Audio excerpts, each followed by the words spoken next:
Problem మంచిగా కూడా చదివించాను. ఆ ప్రిపేర్ బస్ అసలు నాకు అర్థం కాదు.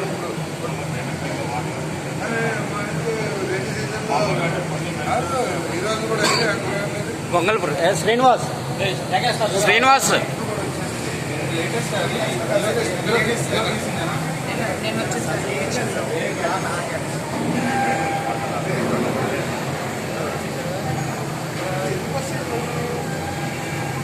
హోటల్లో వస్తే వాళ్ళ భవిష్యత్తు ఏమైపోతుంది తెలుసా?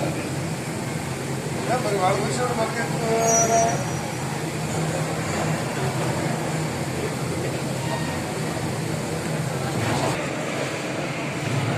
చూసాం కదా.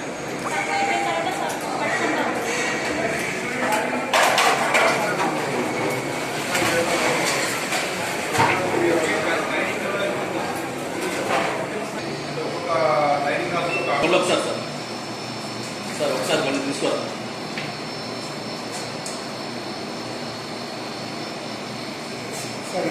దాంట్లో అసలు మొత్తం అన్ని వాళ్ళ రెస్పాన్సిబిలిటీ సార్. Complete sir. మనం ఏది కూడా మన రెస్పాన్సిబిలిటీ. ప్లేట్స్ కావచ్చు, గ్లాసెస్ కావచ్చు, వాళ్ళు కుక్ చేసుకునే ఎక్విప్మెంట్ కావచ్చు. అంటే మనం ఎప్పుడో పాత ఉన్నాయి కాబట్టి యాజ్ ఆన్ వేరే బేసిస్ మీద ఇస్తామని చెప్పాను తప్పితే ఇక్కడ మిగతా క్యాంపస్ లో ఎక్కడ ఎక్విప్మెంట్ కూడా లేదు సార్. వాళ్ళే తెచ్చుకోవాలి సార్. మొత్తం ఫ్యాక్టరీ రెస్పాన్సిబిలిటీ. అక్కడ తెచ్చుకుంటున్నారు వాళ్ళు. వాళ్ళు తెచ్చుకుంటారు. తెచ్చుకుని కూడా సేమ్ రేట్ మనం వీళ్ళకి ఎందుకు ఇవ్వాలి? ఉన్నాయి కాబట్టి అక్కడ తెచ్చారు కదా.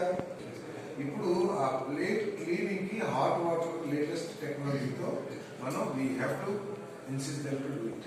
మీ రేట్ వీటి మాకు అనవసరం. ఇక్కడ పిల్లల ఆరోగ్యం ఇస్ మోర్ ఇంపార్టెంట్. టెండర్లు కూడా పెట్టేసుకుంటాం సార్. ఇప్పుడు ఇప్పుడు దాకా టెండర్ అయిపోయిందా? యాక్చువల్ గా ఇది టెండర్ ఇచ్చేటప్పుడు లాస్ట్ సెప్టెంబర్ లో ఎప్పుడు ఇచ్చాను సార్.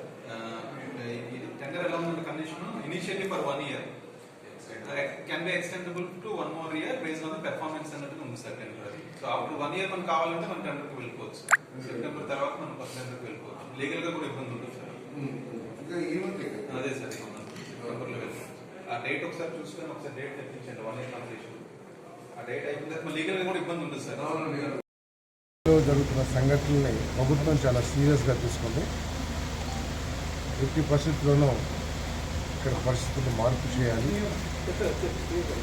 పిల్లలకి సౌకర్యవంతమైన చదువుకునే వాతావరణాన్ని ఇక్కడ ఏర్పాటు చేయాలని చెప్పేసి సందర్భపడుతుంది. అది లోకేష్ గారు కూడా చాలా సీరియస్గా తీసుకుని మరి నాకు ఆదేశాలు ఇవ్వడం జరిగింది. ఇన్స్పెక్ట్ చేసి ఇక్కడ పరిస్థితి ఇంట్లో అవటానికి ఏం చేయాలి ఏంటి అనేది అధికారులు కూడా నిన్న జాయింట్ కలెక్టర్ ఆధ్వర్యంలో వచ్చి మీకు నిర్ణయం తీసుకున్నారు. వెంటనే టెండర్ పిలవటం, బాగా ఈ కిచెన్స్లో హాస్టల్స్లో ఫెసిలిటీస్ పెంచడం, అంటే లేటెస్ట్ టెక్నాలజీ ఉండే ఎక్విప్మెంట్స్ ఇప్పుడు క్లీనింగ్ ఉన్నాయి. వాళ్ళు ఏదో అదే నీళ్ళలో అదే కడుగుతాం అట్లా ఏదైతే కంప్లైంట్స్ ఉన్నాయో వాటిని అధిగమించడానికి లేటెస్ట్ టెక్నాలజీస్తో ఏమున్నాయో ఆ ఎక్విప్మెంట్స్ కూడా ఏర్పాటు చేసి, అదేవిధంగా ఏదైతే షాబీ కండిషన్స్ అంటే ఫ్లోరింగ్ పగిలిపోయి ఉంటుందో వాటన్నిటిని కూడా ఇమీడియట్గా చేసేయాలని చెప్పేసి నిర్ణయం తీసుకున్నారు. తర్వాత ఓవరాల్గా గత ప్రభుత్వం ₹1 కూడా ఈ IIITకి శాంక్షన్ చేయాలి బడ్జెట్. అంతేకాకుండా ప్రభుత్వం నుంచి ఏదైతే నిధులు రావాలో ఇది హాస్టల్ ఫెసిలిటీ అంటే విద్యా దీవెన లేకపోతే రకరకాలుగా ఉన్నాయి కదా, అవి కూడా ఫండ్స్ కరెక్ట్గా రావాలి. తర్వాత స్టాఫ్ చెప్పింది అంటే తల్లులకి వేసిన అమౌంట్ కూడా వారికి రాలేదనేది కొంత కంప్లైంట్ ఇస్తున్నారు. వీటన్నిటి మీద కూడా ప్రభుత్వం దృష్టికి తీసుకువెళ్ళి ఏ విధంగా చేయాలనేది. తర్వాత గత ప్రభుత్వం కేటాయించకపోయినా సరే ఈ ప్రభుత్వంలో మరి ఎంతో కొంత కేటాయింపు చేసి కొంచెం ఇన్ఫ్రాస్ట్రక్చర్ని డెవలప్ చేస్తానికి నేను ప్రయత్నం చేస్తానని చెప్పేసి మనం చేస్తాను. అదేవిధంగా ఏదైతే HR పాలసీస్ ఉన్నాయో ఏజ్ లిమిట్స్, తర్వాత వాళ్ళకు ఉండాల్సిన క్వాలిఫికేషన్స్ వీటన్నిటిని వెరిఫై చేసి, తర్వాత ఎవరన్నా అవుట్సోర్సింగ్ వాళ్ళని అపాయింట్ చేయాలంటే వాళ్ళ యాంటిసిడెంట్స్ అంటే వాళ్ళు ఏదైనా కేసుల్లో ఉన్నారా, వాళ్ళు ఏమైనా రౌడీ ఎలిమెంట్సా, లేకపోతే వాళ్ళ బిహేవియర్ ఏంటి, ఇవన్నీ కూడా పోలీసు నుంచి కూడా రిపోర్ట్ తీసుకొని వాళ్ళు పెట్టాలని చెప్పేసి, అదేవిధంగా కెమెరాస్ కూడా ఏర్పాటు చేయాలని చెప్పేసి నిర్ణయం చేసుకున్నాం. ఇది హాస్టల్లో కూడా ప్రత్యేకంగా అన్ని చోట్ల పెడితేనే కాకుండా ప్రత్యేకంగా కిచెన్లో క్లీనింగ్ చేసే చోట, తర్వాత డైనింగ్ అలా ప్రతి హాస్టల్కి 3 కెమెరాస్ పెట్టాలని చెప్పేసి అది చేసాం. తర్వాత ఫుడ్ టెక్నాలజీలో గ్రాడ్యుయేట్స్, ఇంజనీరింగ్ గ్రాడ్యుయేట్, బీటెక్లో కూడా ఫుడ్ టెక్నాలజీ కోర్స్ ఉంది.